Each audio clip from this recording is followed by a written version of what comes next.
যে বিভীষিকাময় সময়ে প্রত্যেক নবী বলেছেন আমি পারবো না, প্রত্যেক নবী বলেছেন নফসি নফসি, আমার কি হবে আমি জানি না, আল্লাহ আমারে বাঁচাও।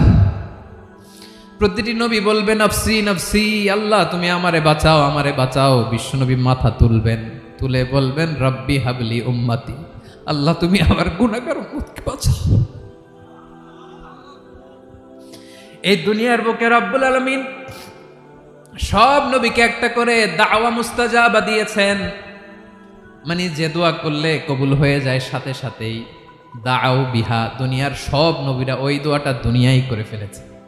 ওয়া ইন্নী আখতাবিউ দাওয়াতি শাফাআতান লি উম্মতি ইয়াউমাল কিয়ামাহ, আমার ওই স্পেশাল দোয়াটা আমি দুনিয়ার বুকে কঠিন বিপদে পড়েও কোনোদিন করি নাই। আমি আমার স্পেশাল দোয়াটা কিয়ামতের দিন আমার গুনাহগার উম্মতকে সুপারিশের জন্য রেখে দিয়েছি।